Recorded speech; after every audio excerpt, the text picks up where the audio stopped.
유명한 수필가이며 목회자인 윤준평 목사님이 지으신 어머니 노래 있는데, 높고 높은 하늘이라 말들 하지만 나는 높은 게 또 하나 있지, 낳으시고 기르시는 어머니의 은혜, 푸른 하늘 그보다도 더 높은 것 같아. 그런 노래 있죠. 우리 잘 아는 노래입니다. 푸른 하늘보다 더 높은 어머니의 은혜, 아버지의 사랑, 오늘 하루라도 우리 잠시 되새겨 봅니다. 막상 이 노래를 지으신 윤 목사님은 무슨 말을 남기셨는지 아십니까? 북에 계신 어머니께 이 노래를 불러드리지 못하고 그냥 자기만 피난을 나왔습니다. 그래서 수많은 사람들이 자기의 이 노래를 부르고 또 눈물을 흘리지만 이 목사님 자신은 어머니께 이 노래를 부르지 못했다는 거예요. 그리고 피난을 나오면서 어머니는 북쪽에 남아 계시고, 그래서 발걸음을 돌리면서 잘 가라고 손짓했던 그 어머니의 손길이 지금도 자기의 가슴에 깊이 남아 응어리져 있다고 고백하고 있습니다. 저도 몇 년 전에 모친을 여였습니다. 모친을 여이고 나니까 참 모든 것이 허무하게 느껴지더라고요. 그래서 어머님이 내 삶에 차지했던 공간이 그렇게 컸구나, 이런 것들을 깨닫게 되었습니다. 어머니와 함께 나누던 대화, 또 어머니의 그 기도, 또 어머니가 제게 남긴 그 삶의 흔적이 오랫동안 제 마음에 여울져 흘렀습니다. 어머님이 돌아가시고 제가 어머니 살던 그 디트로이트에, 이게 이제 어머니 아파트를 다 정리를 해야 되니까 누님들과 함께 모여서 어머니의 그 유품들을 이렇게 정리를 하다 보니까요, 우연히 제 한복을, 남자 한복인데 제 한복인 것 같아요. 근데 아마 우리 어머니께서 마지막 한국 여행을 다녀오시면서 제 한복을 사서 챙겨 놓으시고 그걸 옷장에 넣으셨어요. 그러시고 언젠가는 저를 방문하면서 이 한복을 건네주시려고 생각한 것 같아요. 근데 병이 갑자기 악화되면서 잊어버리셨던 것 같아요. 그 한복이 옷장 깊이 들어가 있더라고요. 그래서 보자기에 아주 꼼꼼하게 단정하게 그 한복이 쌓여 챙겨져 있었습니다. 거기에는 또 그 동전들 몇 개와 하얀 동전들 몇 개와 목도리도 알뜰살뜰 이렇게 챙겨 놓으셨습니다. 아들에게 주신다는 것이 그만 병이 악화되니까 기억력이 없어져 버린 거예요. 그리고 그냥 옷장에 이렇게 넣으시고 그냥 잊어버리시고, 그리고는 하나님의 부르심을 받았습니다. 제가 그 한복을 이렇게 물끄러미 바라보면서요, 참 어머님의 그 손끝 사랑이 느껴졌습니다. 그래서 참 어머니의 그 자식 사랑의 마음을 잘 헤아리지 못했던 그 불효의 마음이 제 마음속에 애통하게 느껴진 그러한 때가 있었습니다. 이 부모님의 사랑은 이건 내리사랑입니다. 어머니에게는 언제든지 자식이요 어린아이처럼 보입니다. 그래서 60세 넘은 아들이 외출하는데 어머님들이 이렇게 충고합니다. 얘야, 길 조심해라. 모자는 왜 안 쓰고 나가니? 여자 조심해라. 그런데요,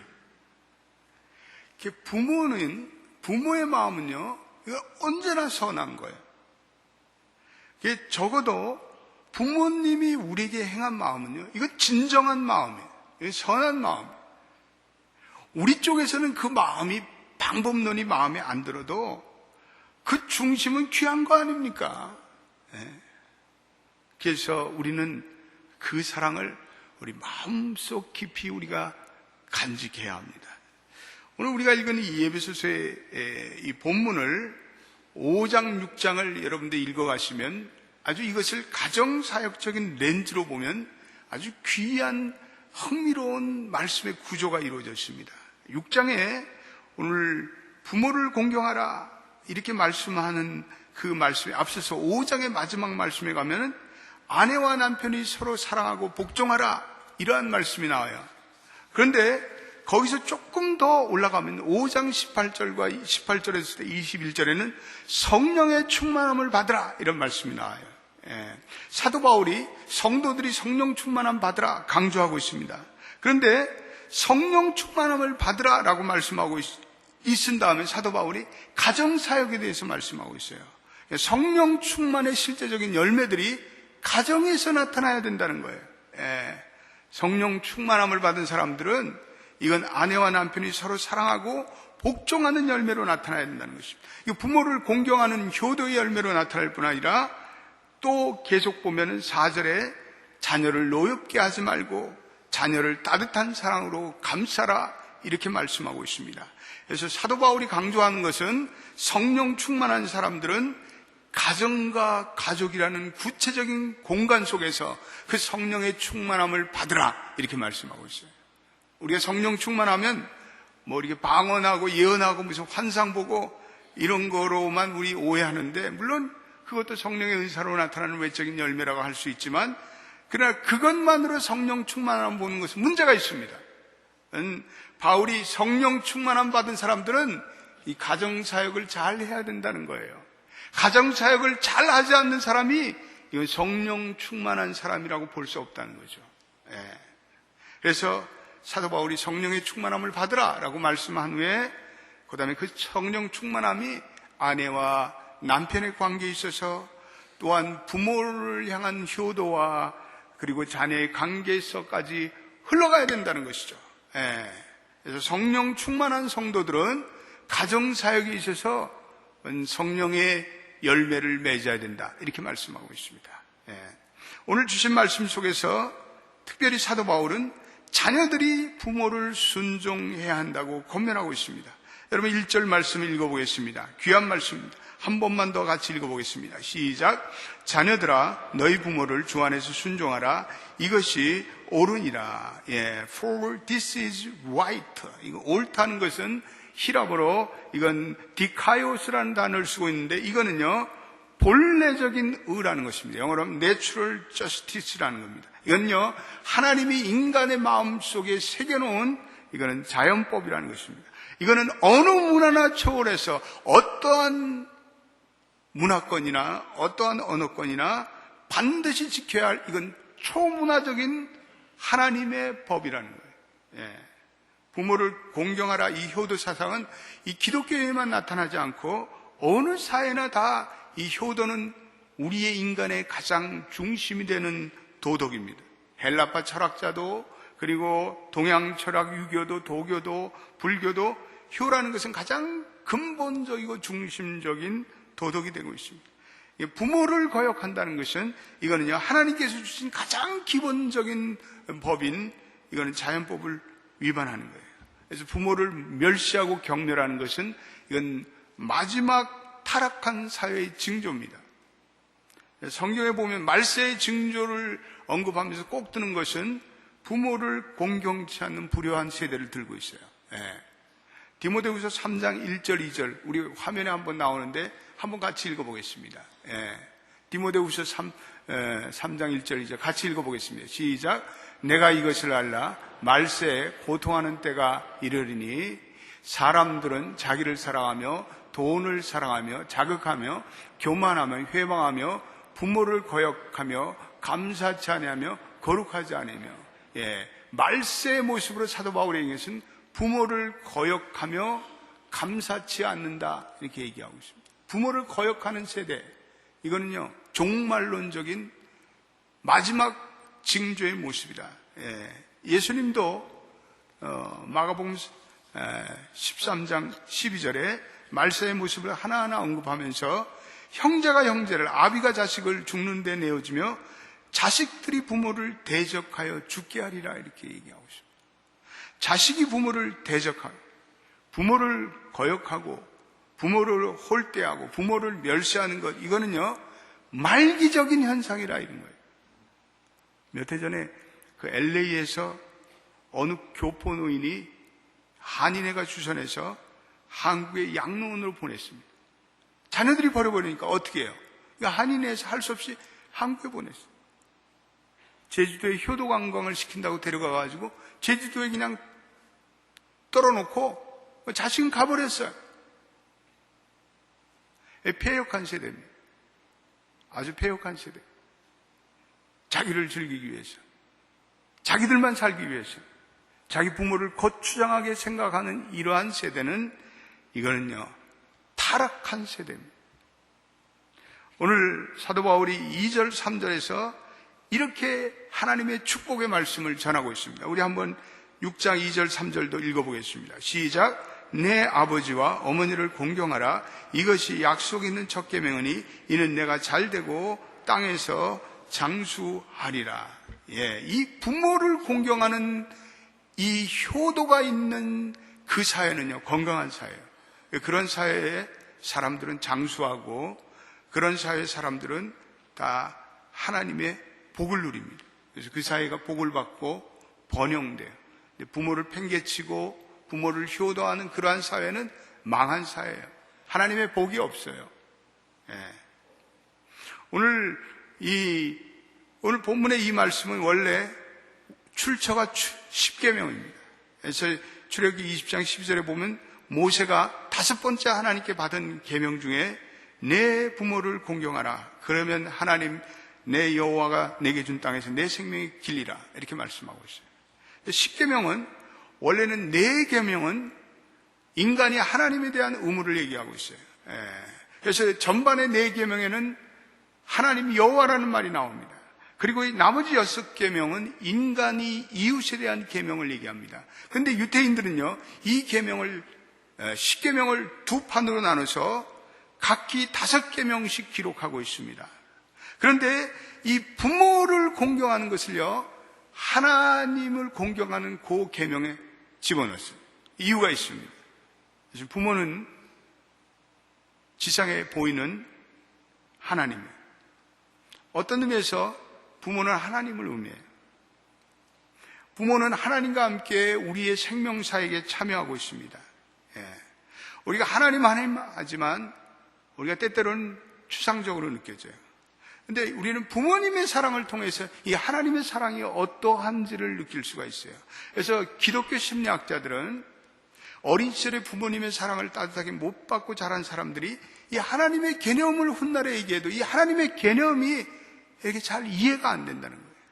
이 하나님의 개념은 설명해서 되는 것이 아니라 느껴야 되는데, 내가 어머님의 사랑, 아버님의 사랑을 풍성히 받을 때, 하나님의 사랑, 이러면 그냥 느껴진다는 거예요. 그러므로 우리가 부모를 공경한다는 것은 결국은 하나님의 권세에 내가 순종한다는 거예요. 그래서 하나님의 권세에 순종할 때 하나님은 우리에게 복을 주십니다. 할렐루야. 여러분 믿으세요? 믿으시면 아멘 하세요. 부모를 공경하는 일은 이건 하나님으로부터 이건 복을 받는 일입니다. 그러므로 이 부모를 홀대하는 사람들 결국은 자기 자식들에게 훗날 홀대받아요. 우리 명심합시다. 명심해요. 우리가 부모 홀대하면요, 우리 자식들이 훗날 우리를 홀대해요. 우리 명심합시다. 모든 것은 다 우리에게 다 돌아오게 돼 있어요. 우리의 존재라는 건 결국은 부모님이 없이 어떻게 우리가 이 세상에 존재할 수 있습니까? 부모와 자식은 아무리 부정해도 이거는 결코 남남이 될 수가 없어요. 너는 내 새끼가 아니다, 이렇게 선포하고, 아버님은 내 아버지가 아닙니다, 이렇게 해봤자 소용이 없어요. 이거는 여전히 부모는 부모고 자식은 영원한 자식이에요. 그래서 우리는 어쨌든 얼마나 많은 시간 우리 부모님의 돌보심에 자라는지 모릅니다. 이 부모님이 우리에게 흘리신 수고와 희생은 우리가 가히 상상하는 그 이상입니다. 저는 이번에 명성교회 가서 이제 우리 김사한 목사님 또 교회도 한번 방문하게 됐는데, 김사한 목사님이 자기 어머니에 대해서 회고하는 그러한 글을 하나 쓴 거를 제가 읽어봤습니다. 그런데 이렇게 그분이 간증하더라고요. 제가 교회에 나오게 된 것도 어머니 때문입니다. 제 어머니가 아이를 낳았지만 자꾸 죽었답니다. 아들은 저를 낳고도 도저히 살릴 길이 없어 37일이 되기도 전에, 37일이 뭔지는 모르겠지만 나는 전에 없고 교회에 나가셨답니다. 그것만이 살 수 있는 길이라고 생각하셨답니다. 아침 일찍 밥을 해먹고 20리 밖에 있는 교회에 저를 업고 가면 점심때가 되고 예배를 마치고 빨리 오면 저녁이 된답니다. 그렇게 저를 길렀습니다. 교회에 나가면 살 것이라는 어머니 생각은 적중했습니다. 제가 살기만 했습니까? 하나님이 저에게 얼마나 축복을 주셨습니까? 저는 어머님의 성경 읽는 습관과 어머니의 평생 고생을 잊을 수가 없습니다. 저희 어머니는 예수를 믿지 않는 가정에서 혼자 철저한 성수주일과 기도 생활로 어려움을 많이 이겨내셨습니다. 어머니는 힘든 농산일은 물론 소도 먹이고 닭도 먹이고 많은 동생을 키우면서 새벽 기도를 빠뜨리지 않으셨습니다. 어머니는 찬송의 어머니셨습니다. 성경을 많이 읽으셨습니다. 밤중에 자다가 일어나시면 늘 성경을 읽고 계셨습니다. 그분의 사랑 많으심과 온유하심이 천사 같으셨습니다. 우리 아버님은 어머님을 늘 핍박하셨는데, 그러나 아버님도 너희 어머니는 천사다라는 말씀을 자주 하셨습니다. 저도 그렇게 생각합니다. 천사가 우리 집에 다녀왔다는 생각을 합니다. 어머니는 제가 목사한 수밖에 1년 전에 당신의 회갑잔치를 앞두고 60세에 하나님의 부르심을 받고 돌아가셨습니다. 세상에서 고생만 하셨습니다. 제가 주의 종이 되도록 끊임없이 기도하고 소원하셨습니다. 그리고 어머니는 마지막 제 팔에 안겨서 고요히 돌아가셨습니다. 하나님의 뜻이었습니다. 더 고생 안 하시도록 하나님께서 하늘나라에 데려가신 것입니다. 김 목사님은 자신의 신앙의 표본을 어머니의 헌신과 희생과 그리고 신앙 생활에 두시고 살아가십니다. 이제 묵묵히 자기의 자아와 그리고 자기 유익을 버리고 희생하고 헌신하시는 그 어머니의 사랑, 그 어머니의 사랑을 보면서 우리는 하나님의 사랑이 어떻겠구나, 우리 그런 거를 우리 깨닫게 됩니다. 하나님의 사랑은 설명해줬자 소용이 없습니다. 그러나 우리는 하나님의 사랑이 구체적으로 지상 속에서 나타나는 그 어머님의 사랑에 대입할 때 우리는 하나님의 사랑을 우리 체험할 수가 있습니다. 하나님의 사랑을 완전하게 드러내는 인간적인 용어나 개념이 없지만 우리는 다만 그 어머님의 사랑이 하나님의 사랑에 가장 가까우리라고 우리 생각할 수가 있습니다. 자기를 위해 아무런 이익도 없이 그리고 순수한 마음으로 자녀를 생각하고 기도하고 애쓰시는 마음, 그 어머니의 사랑입니다.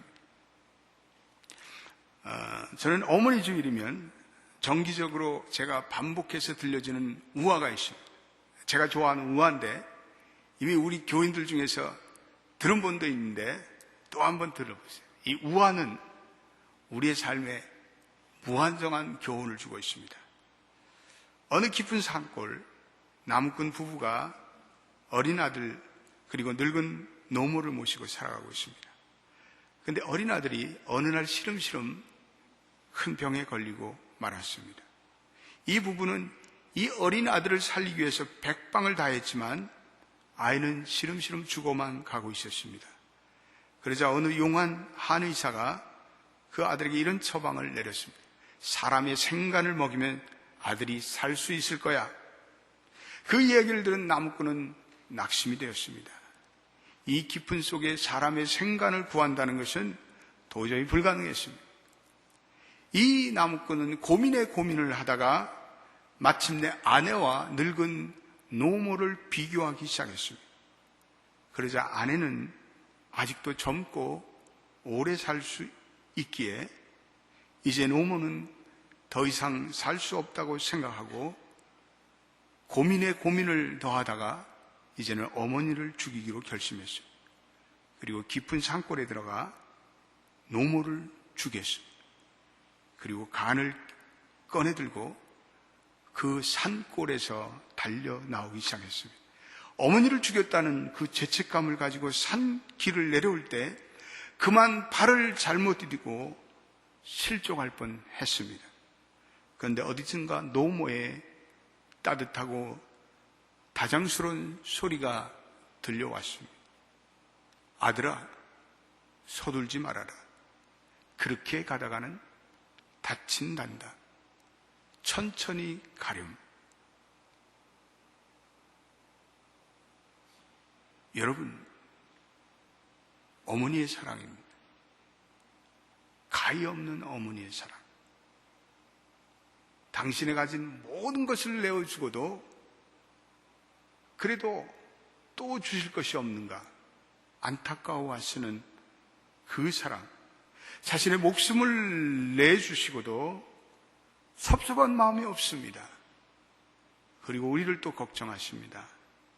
우리 그 사랑을 통해서 우리는 하나님의 사랑이 어떠한지를 우리는 짐작하게 됩니다.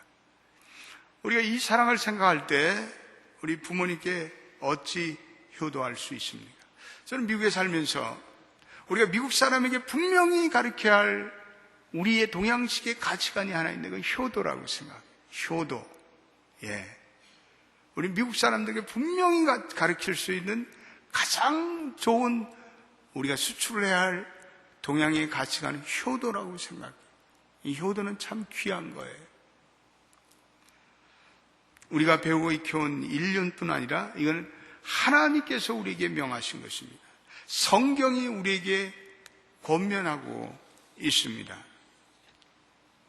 사도 바울이 강조하는 것은 부모에 대한 공경이 무슨 의무감에서나 그것이 무슨 몇천 년 내려온 전통이기 때문에 하라는 것, 무슨 율법적인 의무감에서 효도하라는 것이 아니고, 그래서 우리가 주 안에서 새로운 피조물이 되었고, 그리고 우리가 성령을 받아 성령 충만하기 때문에 이제는 우리가 우리의 지난날의 부패성을 청산하고 우리는 우리 마음속에 그리스도의 사랑과 평안으로 충만했기 때문에 여러분, 부모님들이 여러분들에게 좀 잘못한 거 있어도 그거 얼마나 잘못했겠어요?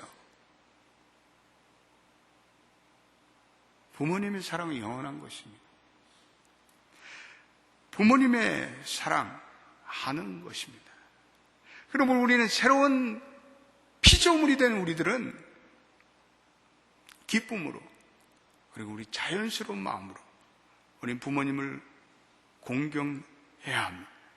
그리스도의 화해의 역사를 체험하고 그 사랑을 경험한 우리들은 부모님을 사랑하고 공경하는 것은 이건 마땅히 우리 빛의 자녀된 우리들이 해야 할 하나님의 자녀로서의 우리의 삶의 모습입니다. 여러분, 효에는 조건이 없습니다. 그는 마땅한 도리이며 그것은 마땅한 순종입니다. 세상이 아무리 변한다고 하여도 이 하나님의 천륜 불변합니다. 공경하고 그래서 축복을 받고 이 효의 덕을 길이길이 세워 하나님으로부터 장수의 복을 누리시고 하나님으로부터 영원한 복을 누리시는 여러분 되시기를 주님의 이름으로 축원드립니다. 자녀들아, 너희 부모를 주 안에서 순종하라. 이것이 옳으니라. 아멘. 기도하겠습니다. 하나님,